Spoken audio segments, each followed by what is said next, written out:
Okay, boom. And we are live. I want to thank everyone for tuning in to a very special edition of Off the Record on the People's Podcast this morning. We have an incredible guest with us today, an icon, one who is going to give us some amazing information as well as inspiration. And that is none other than the author, the doctor, the amazing family man, an activist, a believer, and a kind hearted and good person in general, none other than Dr. Naeem Akbar. Assalamu alaikum, sir. Wa alaikum salam. I was beginning to wonder if you were talking about me, if there was another guest that I didn't know about. Thank you very much for the invitation, the opportunity to be. Yes, sir. Wonderful. What the first question that we have for you today, sir, is first of all, on behalf of myself, my family, and the viewing audience of the People's Podcast, we thank you for taking time out of your busy schedule to come have a conversation with us. The first question that we have for you, sir, is what makes you so passionate about mental health and what made you decide to become a clinical psychologist? Um, I think that well, let's see. I have to go way back. First of all, my initial ambition as a child, in fact, all the way from elementary school all the way through high school. For some reason, very early I developed this idea that I wanted to be a pediatrician. Mm, I wanted to be a baby doctor. I didn't even know the word pediatrician at that time, and that was my aspiration all the way through my earlier grades, and because I really wanted to be a healer, and had this sense of wanting to be a healer for children, young children, and that was my aspiration. However, let's fast forward. Once I encountered freshman chemistry at the University of Michigan, mm, I decided that that was not my calling. That was my dream, but that was not my calling. mm. But what I really was still interested in underneath that was I was interested in the healing and was very, very curious about what make people work, you know. And by that time, I understood that being people was not about being our bodies or healing the body, but in fact, healing our real peoplehood, which is our minds. And so I was very, very curious and very committed to wanting to know about that. So once chemistry took me off the wrong path and put me on the right path, I had to begin to find another way to get to that same aspiration for the healing. And Mm. psychology came up as a possibility, you know. And all that I knew about psychology was not any kind of direct or practical involvement with it at that time as a freshman in college. But what I had heard and knew about psychology indirectly from movies, from reading, from books, and just general media curiosity, you know. And certainly it was nothing like back in those days in my youth. There was certainly not the kind of active information about psychology and mental health that there is now. So this Mm. was like really kind of an esoteric thing, particularly for the Black community. So for black people, mental health was that you're crazy or you're not, you Mm. know, and it was limited to that. And so my interest and my information about being about psychology was very very superficial. But however, that ended up where that's where I ended up, and it began to feed. It began to satisfy my curiosity about understanding how people tick, why they tick, what makes us be who we are, and all the interest. And of course, in retrospect, it's very clear that's what I was supposed to do. I was sent here to do that, and that's been my passion, and it's only grown as I've explored it through the course of my career. You know.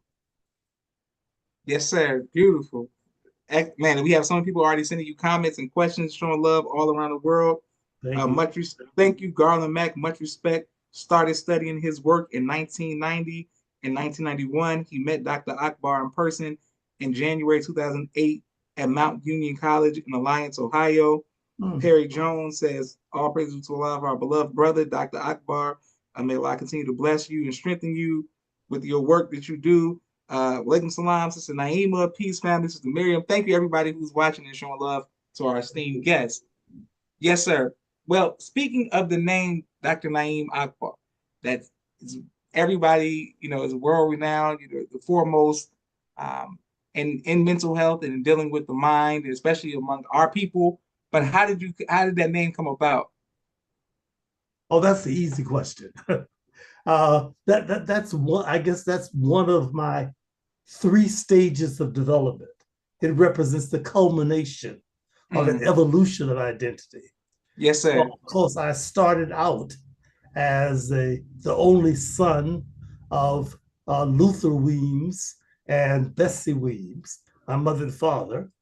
And as I began to grow into my own self-awareness in college, no, that isn't true. After college, when I became introduced to the nation, and even before the nation, I became very much aware of what names were about and the importance of names, and and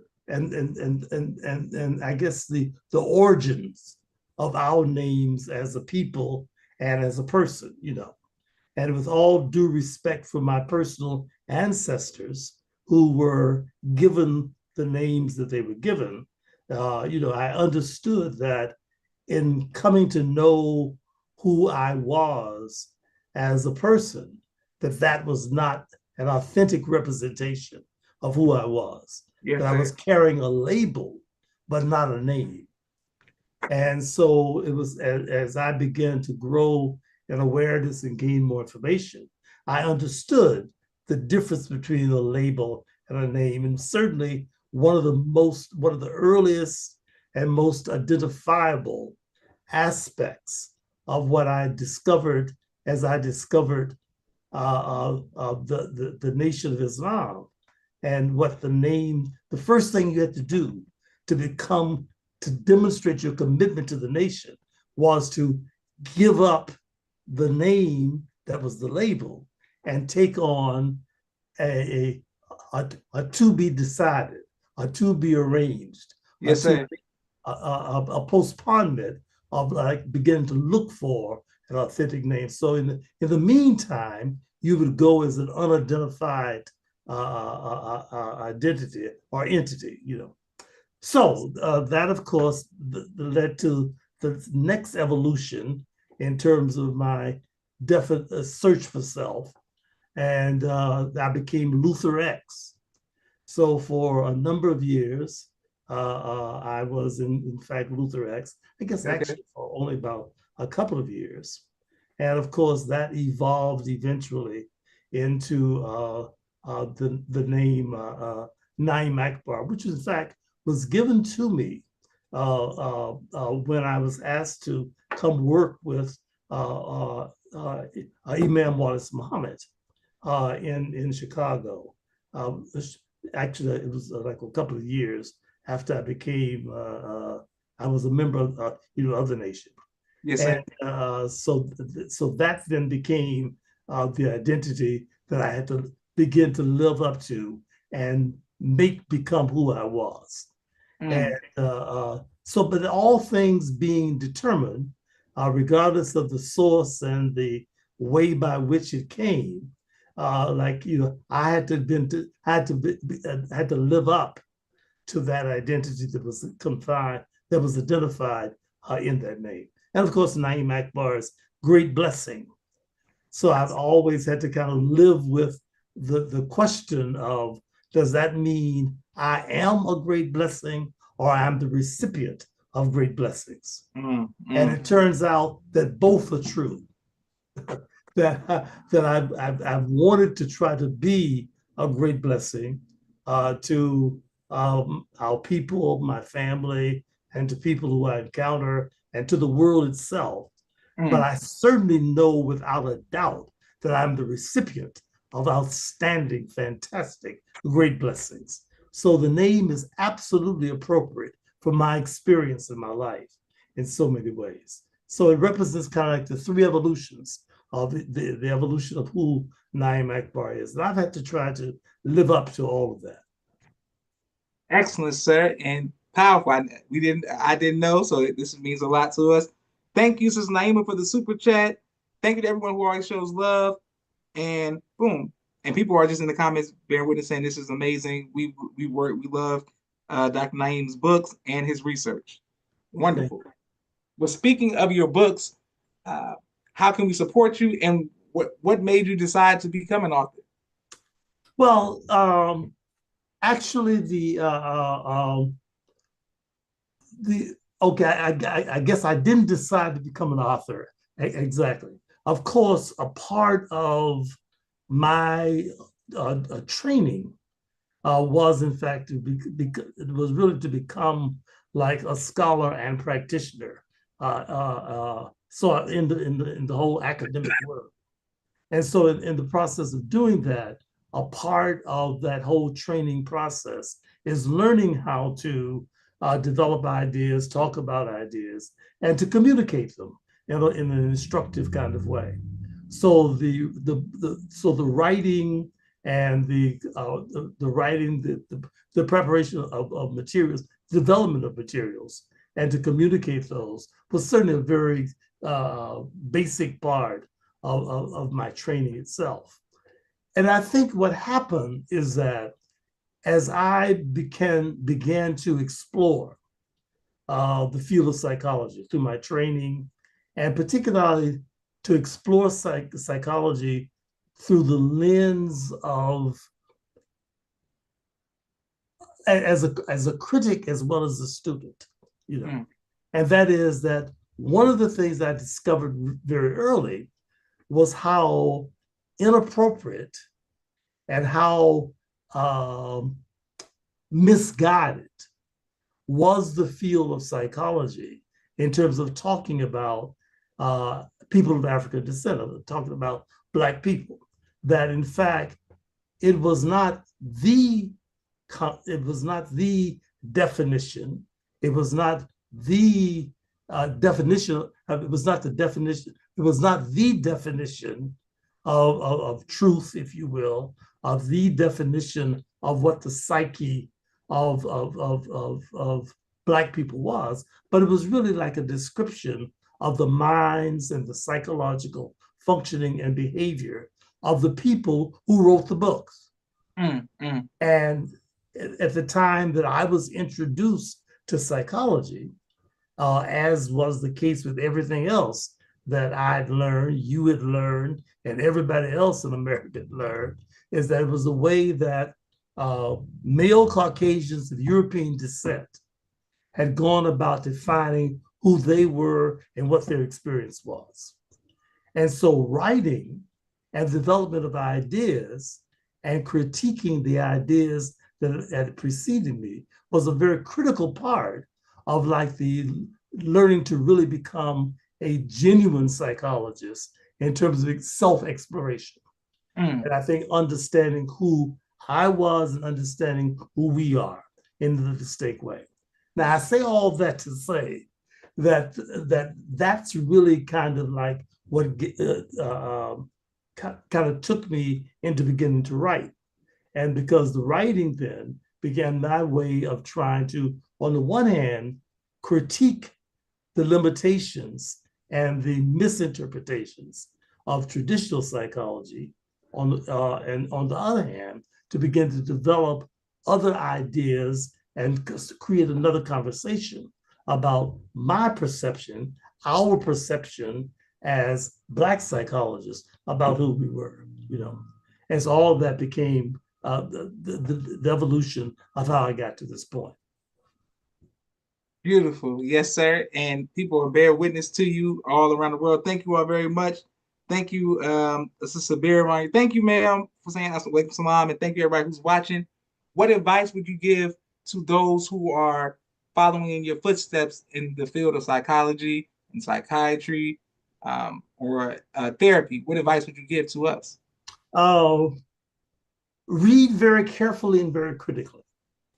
In other words, don't assume, as I said, always consider the source of the information, and don't be hesitant about uh, using your experience as a criteria for critiquing what people are told about what it means to be quote unquote normal.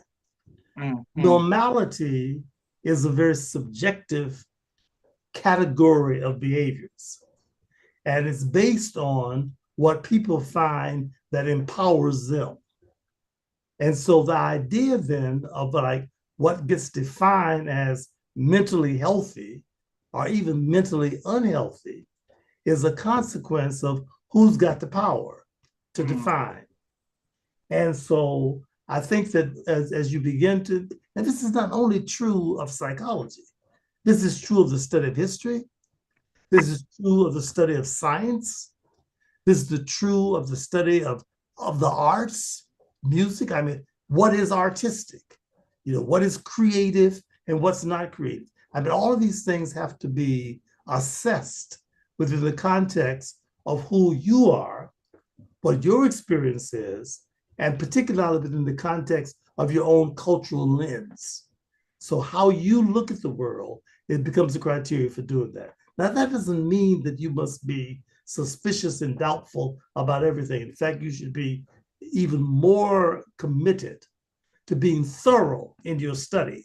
Yes, sir. But at the same time, in that thoroughness, you should also be very critical. Now, when I say critical, let me be very clear about this.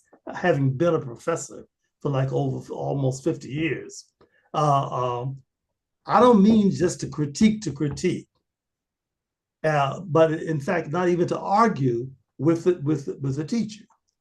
But I think that what you should do is explore how they reached the conclusions they reached, but not trying to contend with them.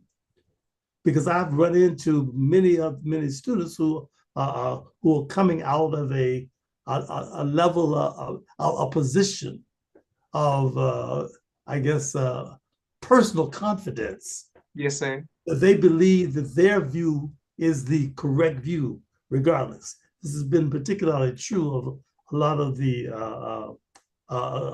Caucasian students I've had, who believes that there's only one reality and it's their reality. And so they want to challenge me on the basis of what their view of their world is all about, without realizing the legitimacy of my world. Same thing with in a history class. Like people will want to challenge you about history based on the limitations of their knowledge of history and want to discount my history. And but that's a whole nother story. But the point of it is that when I say critique it, I mean this must be something that you carry on with you and like-minded people who can critique it through your point of view. So that means then, as you prepare to become a psychologist, to understand the field, whether it's psychology, whatever else you're doing, you need to be a part of a community of fellow searchers, of people who are searching for truth with a perspective that you feel comfortable with, that somehow have the same kind of agenda of self-determination that you have. And there is nothing wrong with the bias and the subjectivity that comes from your own self-interest. Because without self-interest, you are engaging in something that is not about anything anyway. So you need to have your self-interest like foremost in the whole reality. So as you'll find certainly in my writings, that one of the things I've always done throughout my career is that I've always called myself a Black psychologist. And they say, well, is it psychology? Is this psychology? No, it's not. Because what we have been exposed to and what's in most of the textbooks and what's represented as psychology is like this is white psychology. It is. That's who's explored. That's who wrote the books. Going back to the issue about writing, that's who wrote the books. That's who came up with the theories. That's who asked the questions. That's who looked at their mamas and daddies and made a decision about what's necessary to raise children. I looked in the mirror and said, how can I be more powerful, more effective? How can I maximize my walk on this earth? That's who did it. So what you're reading then, whether it's Freud, whether it's Skinner, whether it's whoever, it's Piaget, all of them. And that's why, as you, in those, particularly most of the early books, before we came along, all those books said, we then are the normal ones. We are the intelligent ones. And you people who look like somebody else, who've not had my experience, who came from some other experience, you're abnormal. You're more stupid. We're the intelligent ones. You're the stupid ones. And so if the people who have the power to define also have the power to determine what's real, what's not real, what's sane, what's insane, or what's happy, what will bring happiness, what will not, what it means to be at peace, and what self-esteem is and what it's not. So all of these kinds of things are a consequence of the subjectivity that I talked about earlier brings to the field. So you need to be affiliated. Most of my career, in fact, all of my career, my only professional membership has been with the Association of Black Psychologists. It's the only Black professional psychologist group in the world. And it started with a group of African American psychologists who began to use this critique that I'm suggesting here. And it has now grown to be an international body. So we now serve as the kind of like the qualifying and certifying body for psychologists of African descent all over the planet. Go ahead. Beautiful, Dr. Naeem Akbar. Beautiful, man. And people are bearing witness everywhere, all around the world. Brother Kente, saying assalamu alaikum, salam. Brother Daniel E, alaikum salam. Thank you all for watching. People from Phoenix, people who are watching from Mexico. Thank you very much. People saying thank you, Dr. Naeem Akbar. This is beautiful, and we needed this, and they needed this. Excellent. Can you let us know what it was like working with Imam Warrith Deen? How was that? Okay. It was different. Of course, I joined the Nation of Islam. I mean, I was attracted by the powerful message and the unique qualifications of the Honorable Elijah Muhammad. Yes, sir. That's where Imam Warrith Deen Muhammad found me. I mean, I was an active member of Temple number 15 on Bankhead Highway, later to Fayetteville Road in Atlanta, Georgia. I mean, that's where I was. Yes, sir. I've been very carefully taught and developed and cultivated by Imam Rahman, Abdul Rahman, and Captain Lawson. I don't remember when his name was changed, and so that was the mindset. I mean, I was not in search of a religion. I was in I was in search of a truth. Yes, sir. I wanted to find some solutions that the church wasn't coming up with. Or I didn't know of any others, for that.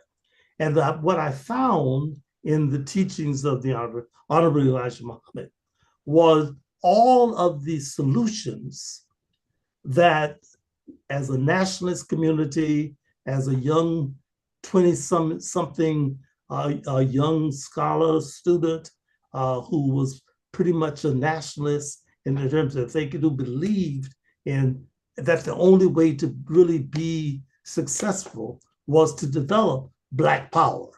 But Black power for me didn't mean going around shooting up the world and trying to take over something when you didn't even own a gun store, you know. So that wasn't the battle. So what I found was that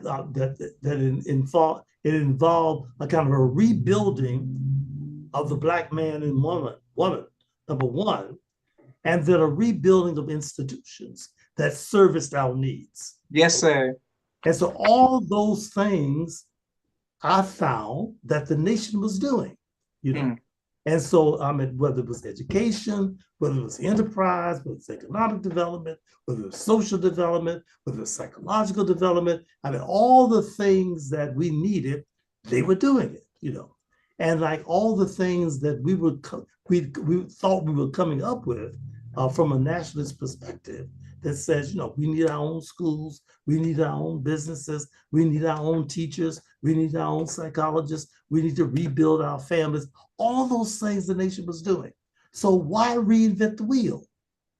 So it was out of that curiosity about what the nation was doing to do this, you know.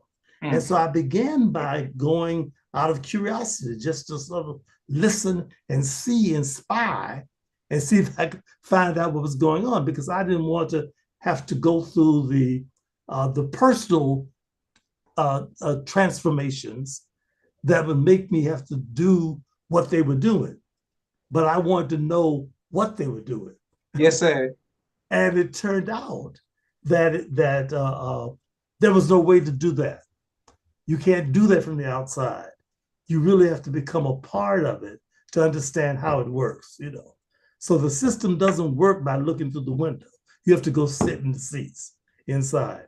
And that's what it is. So all of that to say, boy, this long-winded, I'm still, I guess, even though I've retired, and I don't do a lot of talking now, as I explained, as we've talked about in our conversations. And but I see I still have a big mouth.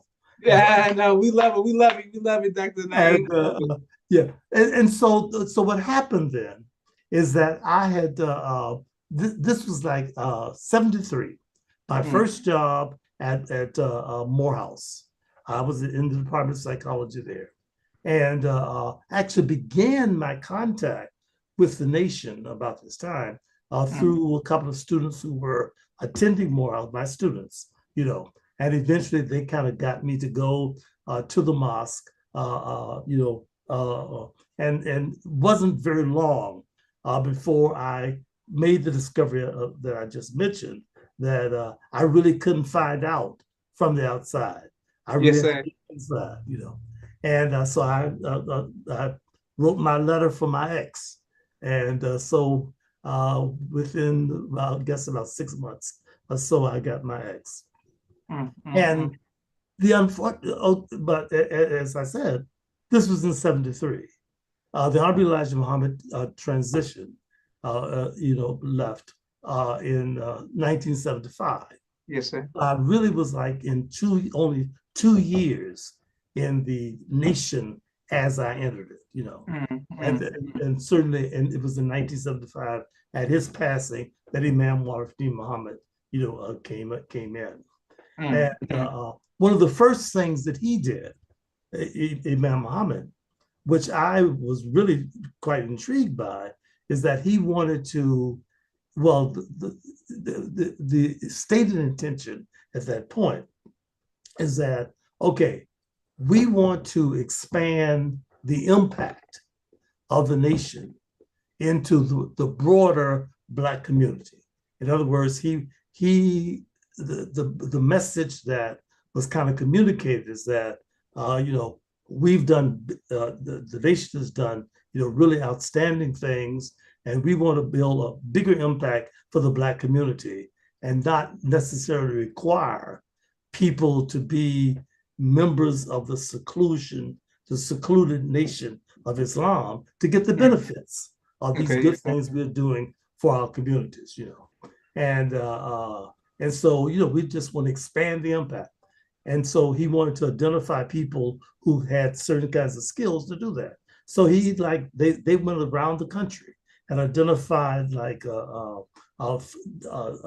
there were lawyers, there were accountants, there were economists, there were physicians, uh, psychologists, and a lot myself, poets, Sister Sonia Sanchez, and many other groups. So they did this like national blitz in terms of identifying people who were already in the mosque around the nation, Atlanta, New York, California, and everything. And they were all kind of interviewed. And then they kind of offered us the opportunity to come to Chicago and be involved in the kind of the reorganization of the nation. And as a psychologist, he and his staff wanted me to to organize the Office of Human Development.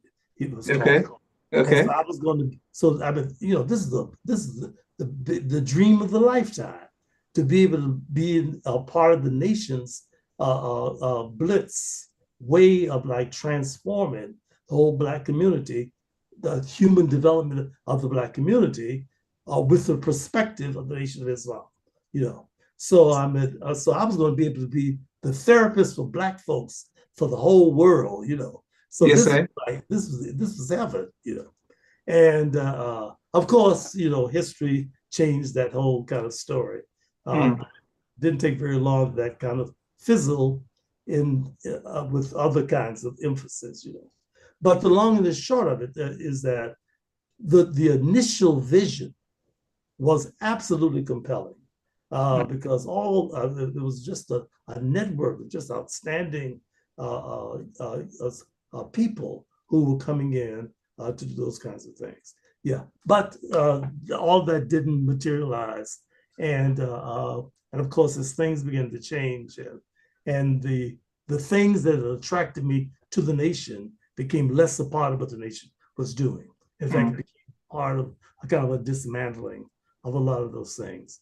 And so the good thing, the wonderful thing about it is that it did several things. For me, it gave me, it introduced me to kind of like a national platform of our people who had a similar commitment to making things work. I mean, I got a chance to then sit and be a part of and be engaged with, and to know personally across the dinner table, Mr. Farrakhan, with Muhammad Ali, Sister Khalil Ali, I mean, you name it, like, all the people, everybody who was anybody, you Yes, know, sir.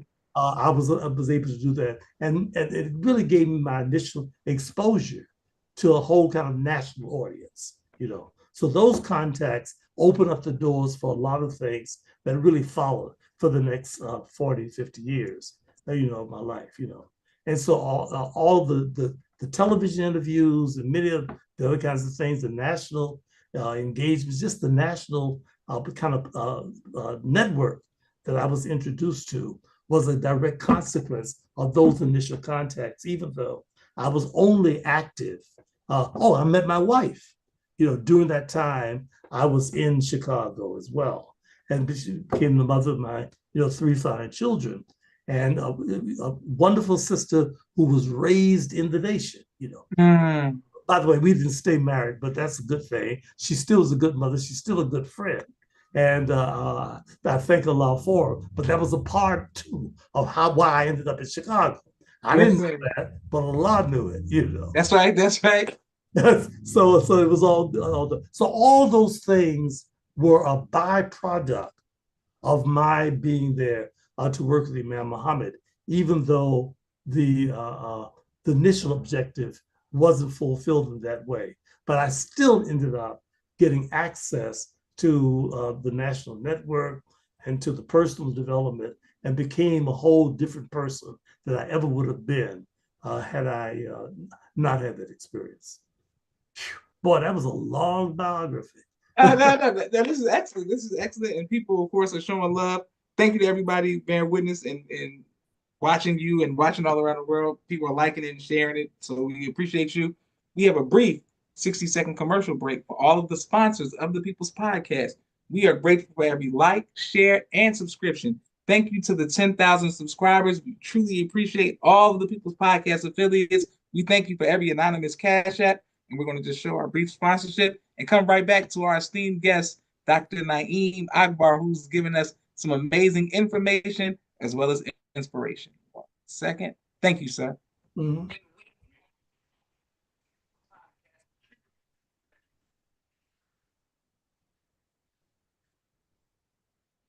Sister Naima, Stay on Point Dance Academy. She teaches ballet virtually to young girls all across the country. Sister Miriam, ABC I Love Me children's book and coloring book. My father's book, A Soldier in the Movement of Christ. My two books, Cleopatra, which is a children's book, and No Father, No Excuse, both of which are available on Amazon. Beautiful. Okay. Yes, sir.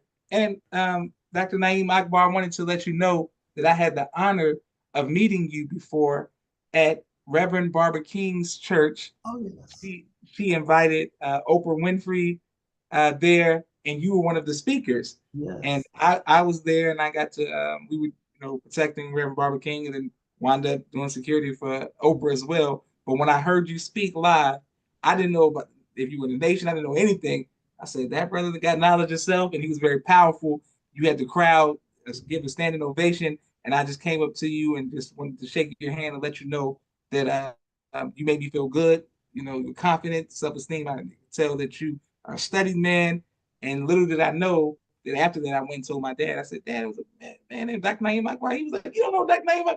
I said, I didn't know. I didn't know. I didn't know. But you did a phenomenal job. How are you able to maneuver the way that you do around celebrities and churches and just speak in different places and in such an eloquent way? What can you give us some advice on how to, go? You can speak in mosques, masjids, colleges. How are you able to do, speak in different arenas like that? Uh, oh, I don't know. I just sort of, it just sort of happened. It's I think that for one thing, I'm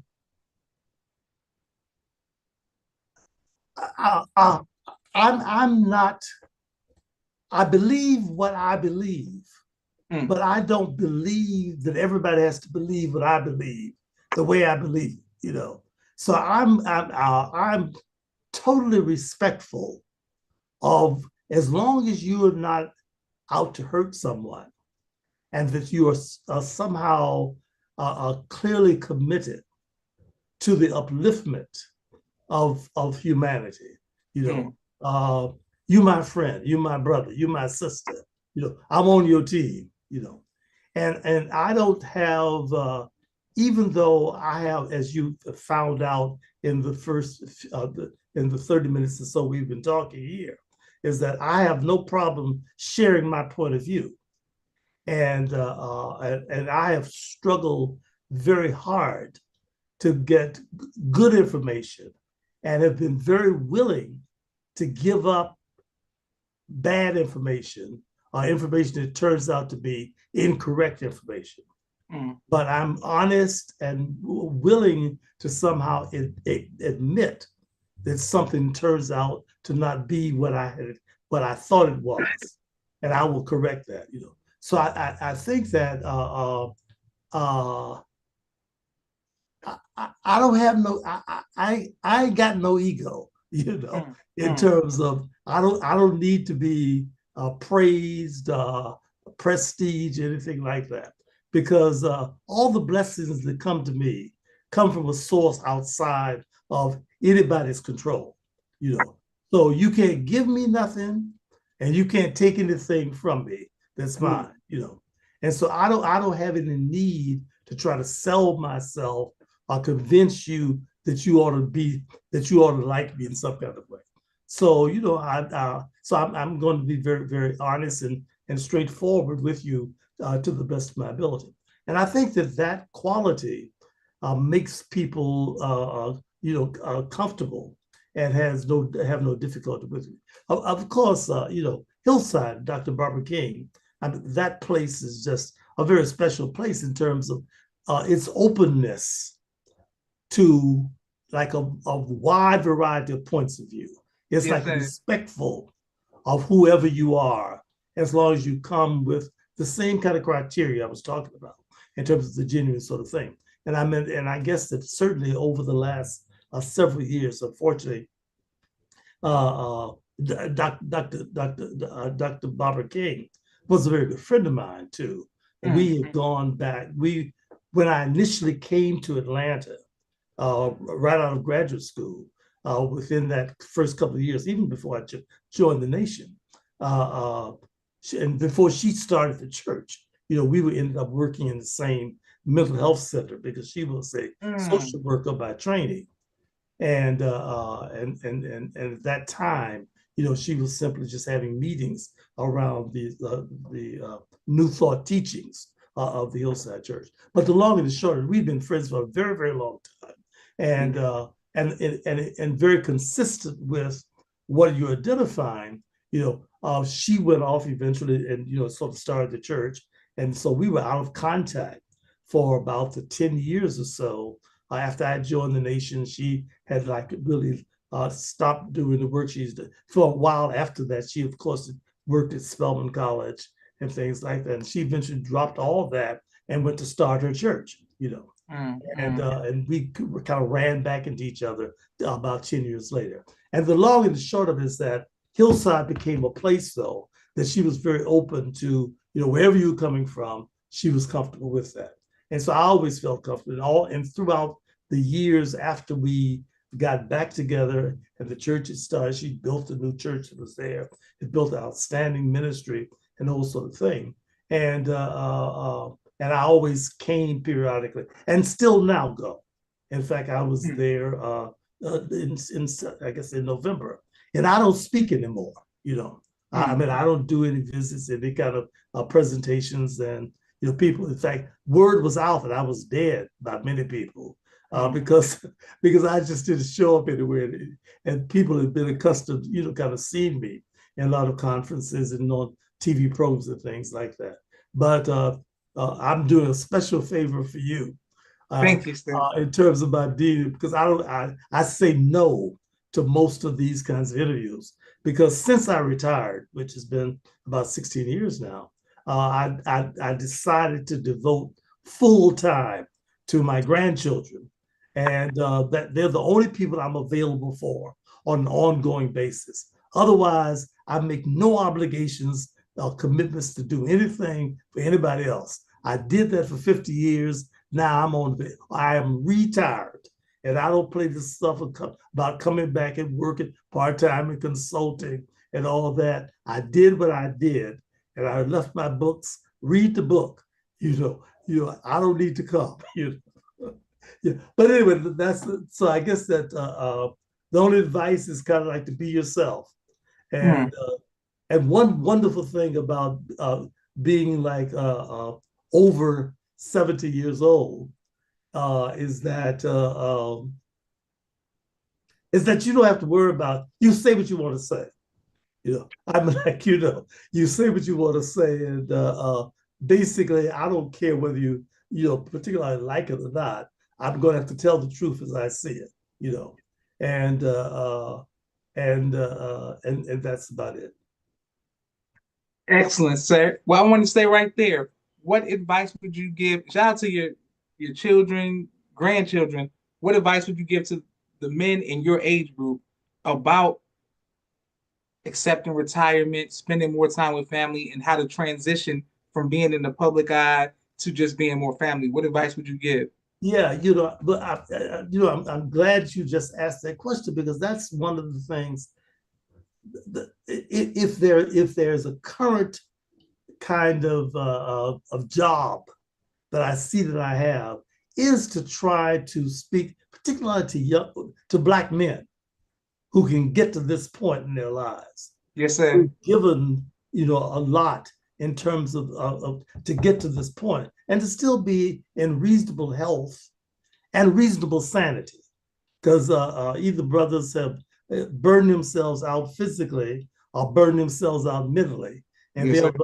they almost have to be taken care of because they have not taken care of themselves.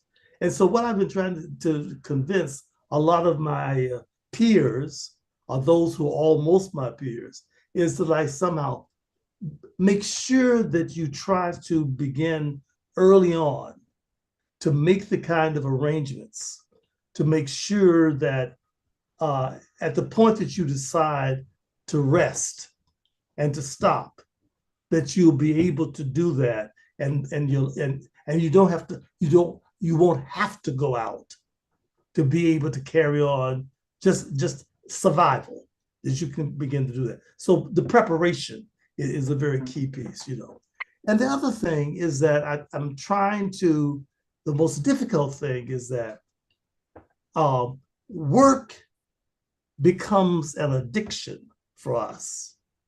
No matter how much we may enjoy what we are doing, you know, we give our lives and our minds and our ability to choose over to the jobs we are doing. So most people my age who get to this point can't retire because they don't know what to do with themselves. They and like two or three of my very good friends, who a couple of them I know all the way back from to high school, have tried to retire and have to go and have gone back to work on a part-time basis and things like that because they don't know what to do with themselves, you know. Either like, you know, sit around and dissipate themselves but become couch potatoes, you know, or they somehow can't handle the freedom, you know. And so I've been trying to encourage them, look, this is the first time in your life that you will really be free, you know. You owe it to yourself to be, and I feel that I earned my freedom. I mean, yes, I worked hard. I worked very hard. In fact, I almost gave up my responsibility for like parenting and running my immediate family because I gave my time and energy at my peak to the bigger family. So I mean, I've been all over the world. You know, that's not that glamorous. You know, the point of it is that it really deprived, you know, my children and you know, my family of my presence there. You know, now you know, I don't dislike that. Of course, there are many rewards that came from that, but at the same time, you know, they were deprived of that. So yes, that's sir. why the commitment that I've made with retirement is that, okay, you got me now, and you're the only commitment I've got, you know.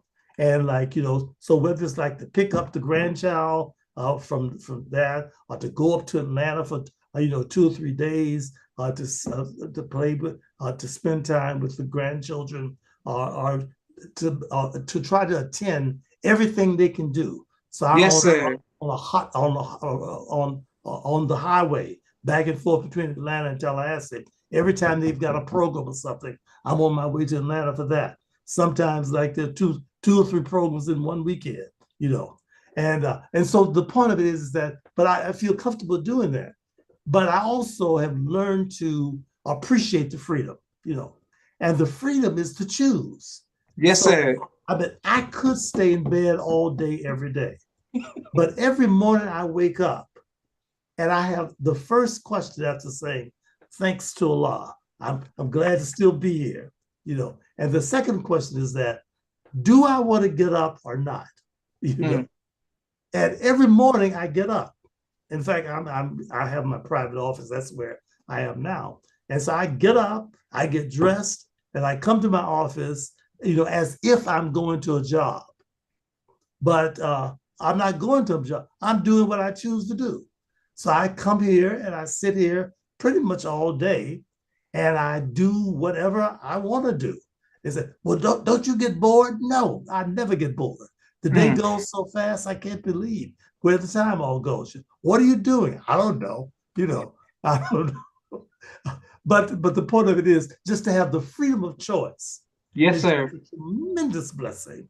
And to be able to be of the state of mind, to know it's a blessing and to savor it and to enjoy it and to be thankful for it and just understand that of all the blessings of our life to be able to get to this point and to be able to reflect on being able to do that. And of course, I keep my books in print, and like with you, people do call about things like that. I'm still learning. There's so many exciting things that of things that I thought I had done that I can go back and look at and find out there are ways to refine them and continue to go. This is great advice, sir. And I wish, like many of us, that we could have attended one of your courses when you were a professor. I would have loved to have been in your classroom. I know that was fun. And I wanted to say, on behalf of myself, family, and the viewing audience of the People's Podcast, that we thank Allah for you and your sacrifices and the many sacrifices of your family. We know my siblings know what it's like to have our father travel all around the world and be with the Honorable Minister Louis Farrakhan and miss birthdays and so we know what that feels like. So we want your children to know that they're not alone. And many of the children of the parents of revolutionaries and uh, thought-provoking, trailblazers like yourself, your family is the sacrifice. So we salute your family as well. And thank you. And we're so great to see that you get to spend time with your grandchildren. That's always a good thing. And man, we're honored. And so many people are in the comments saying you're a beautiful grandfather, a blessed grandfather, the brilliance of Dr. Naeem Akbar. This brother always has been a great unifier. All praise due to Allah. That's so beautiful. Alhamdulillah. This is excellent. Thank you all for your comments. I wanted to ask you you spoke about Muhammad Ali. What was it like being around him, sir? Oh, he was so playful. Okay. I mean, he was like, you just couldn't imagine him being serious about anything. I mean, he was always playing, and in fact, I very recently I kind of reestablished contact with Sister Kalila, Ali, his first wife. Yes, sir. Because I met her during that brief time that I was the couple of years I was in Chicago. And had not seen her through all the years, after he remarried and everything like that. But she's, of course, in fact, she lives in Miami now, and she's written some children's books, and so, but she got her promotions manager to locate me through social media, and so she called me. We had a wonderful conversation, everything, yeah. But he's really quite a character, and but again, he was more like a big teddy bear, just and not anyone who you can imagine being as seriously consequential in terms of his conduct and decisions as he proved to be. You would never have known that from interacting with him, because there was no kind of no profound philosophical kind of thing. He just did it based on his convictions and the power of the message he'd gotten about himself, and really kind of demonstrated, that what it means to be a free man, and I guess one of the things that was so powerful about the teachings of the Honorable Elijah Muhammad is that he taught us how to be free men, free women, yes, sir. Free people. I mean, really free in the essence of who you are, and that freedom is so important. I tell people all the time that probably the most liberating early idea that I got from the teachings of the Honorable Elijah Muhammad was to understand who the devil was, and what made him a devil, and that saved me so much energy, because so many of my colleagues, even today, 50 years later, are still trying to convince them not to be who they are. Given the current manifestation of the devil in the flesh, yes, sir, the news almost 24/7 here in 2025, yes, sir, they are still frustrated, intimidated, harassed, disappointed, false expectations, depressed, suicidal and Mm. everything. Whereas I don't have any of that because I know they're just doing what they do. Yes, sir. so, and so, and I mean, I got this early on in the teachers, Mm. and I mean, uh, uh, and just sort of like the demystifying of what the devil is and the demystifying of what God is. Yes, sir. Those are the two most powerful concepts. And you say, well, what does that have to do with psychology? That's the essence of psychology. I mean, Mm. that frees your mind. Once you can internalize what those two ideas mean, those are the most liberating ideas that anyone can have. So what I've ended up doing that again in the reflection piece that I didn't even know I was doing at the time. First of all, so much of my ideas about psychology are really kind of like my translation of the teachings of the Honorable Elijah Muhammad, because they're all there. I mean, like what you need to know about the psychology of human beings in general, Yes, and sir. particularly the psychology of the Black man and the Black woman is all like are implicit in those just very basic fundamental teachings. And if those can be translated, into like for example, one of the last books I did was Know Thyself, and Mm. it's like fundamentally built on the fundamental assumption of like knowledge of self, do for self, and those simple phrases are so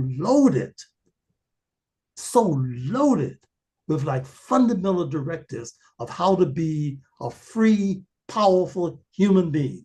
Yes, sir. So if you can get that together, you'll be mentally healthy, you'll be socially healthy, you'll be economically healthy, you any kind of health you want, and most of all, you'll be spiritually free.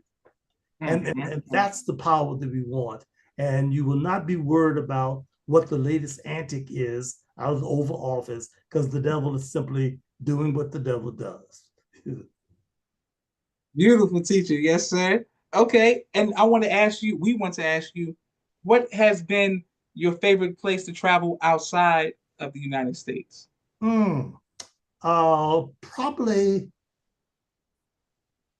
for different reasons, probably two places. Okay. Ghana is my favorite sense of home. Okay. Yes, sir.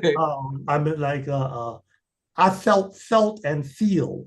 I haven't been in about 15 years now, 15 years, but I felt and feel more at home when I Mm. traveled to Ghana. And I went every year for about 15 years. We used to take study groups over. My colleague, Dr. Wade Nobles, and I used to go as guides for the group, and used kind of a 2 week teaching kind of reinitiation into self kind of thing. So that's one thing. And the other place, and it has more to do with not what's there, but kind of like what you feel.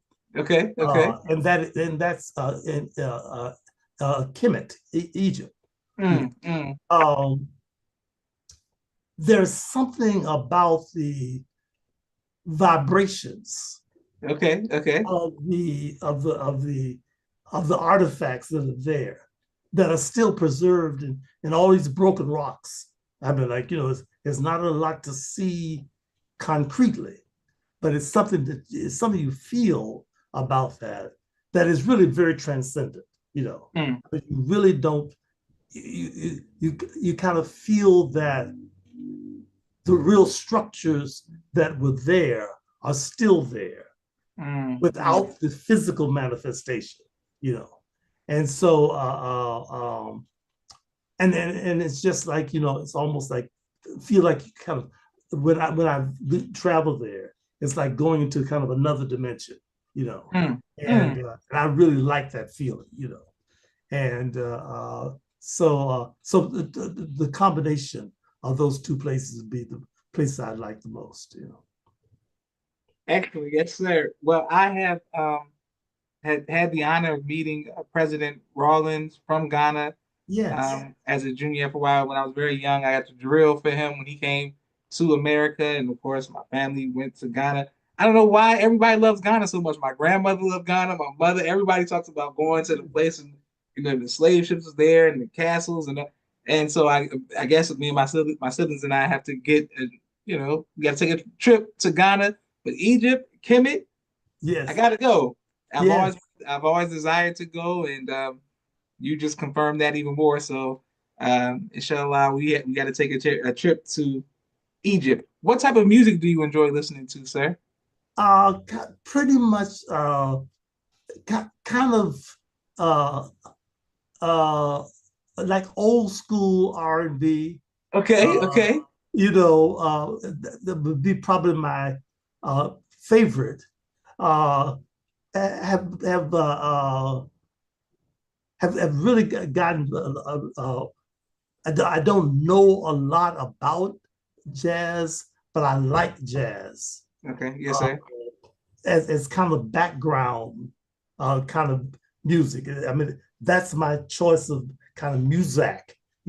So if I Yes, had sir. music playing in the background all the time, it would be Coltrane, it would be Yes, Miles sir. Davis, it Of would be like course. all the jazz, Wynton Marsalis, all that's kind of there.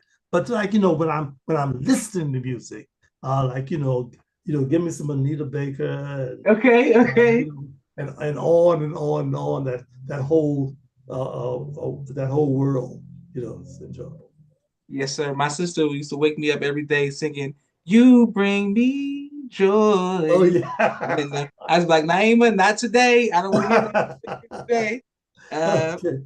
yes, sir. We have two more questions for our esteemed guests, and people are in the comments bearing witness saying, all right, thank you very much. Thank you, the brilliance of Dr. Naeem Akbar. Um, here we go. One second. This person has to go. There we go. Perfect. Excellent. The question that I wanted to ask you, sir, is what gave me and us the honor that you would decide to, in your retirement, to come give us some great information and inspiration today? What did we do to deserve this honor, sir? I really don't know. I really don't know.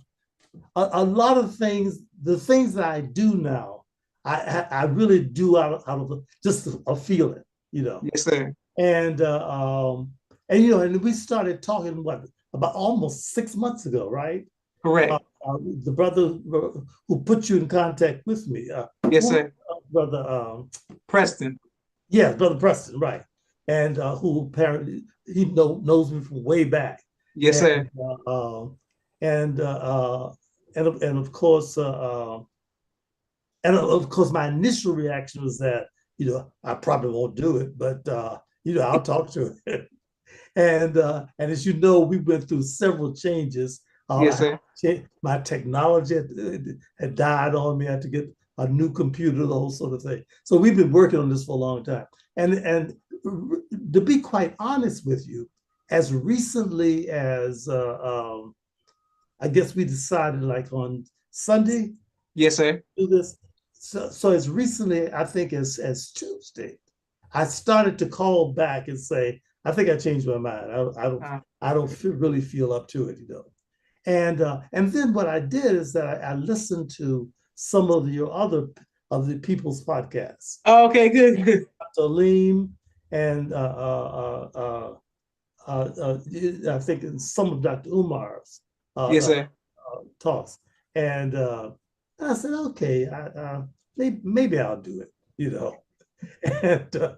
and and so that's it. But I really did not. There's no rational reason for it.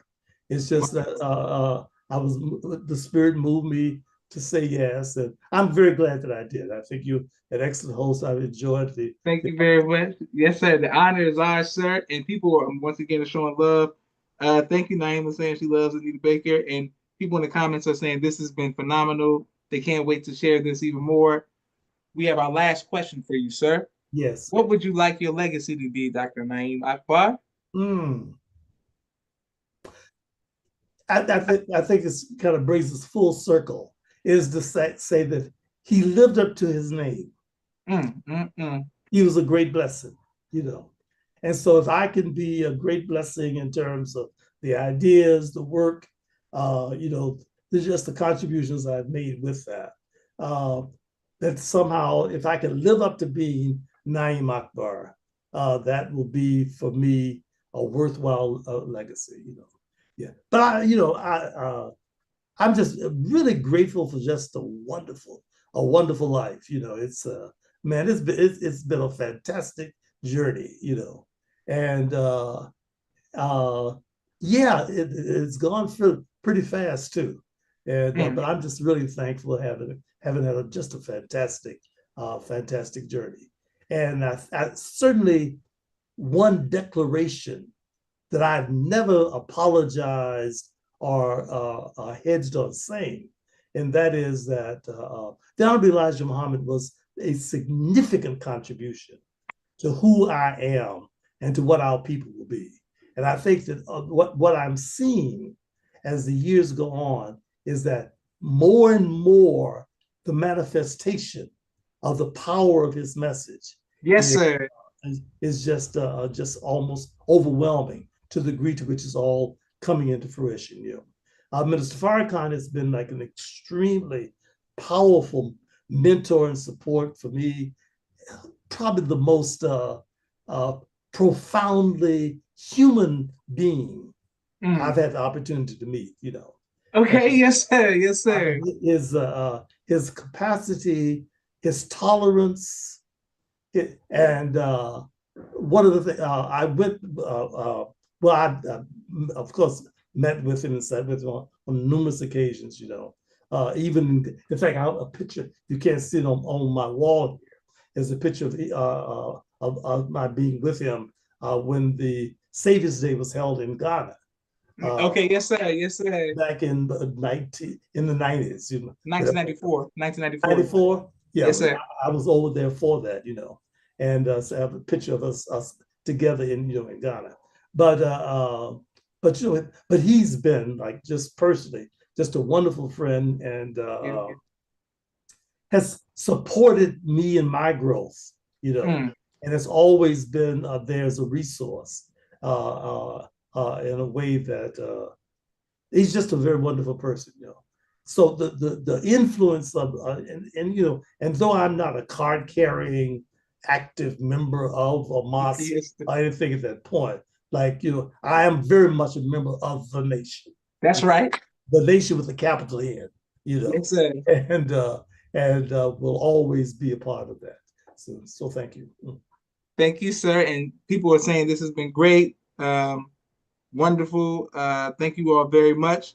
My next question for you, sir, is, well, our last statement is, hopefully, because you have family in Atlanta, that I may get the opportunity to meet you in person again.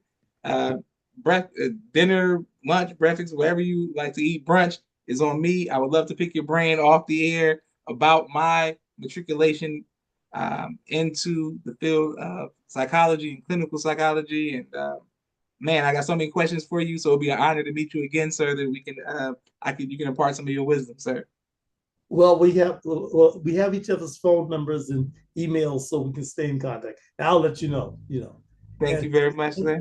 one of the places that I also let spirit kind of guide me to is that I do still come to Hillside from time to time. Okay. So when I come up, when I'm there to see my children and grandchildren, I will also, if I'm there on the weekend, will make it to Hillside as well. So I can certainly tie us in for luncheon or something as well, and have a talk. I look forward to doing that. Yes, sir. We look forward to that as well. This has been an honor. This is Joshua Leonard Muhammad signing off of the People's Podcast. Assalamu alaikum, sir. Wa alaikum assalam. Thank you all for watching.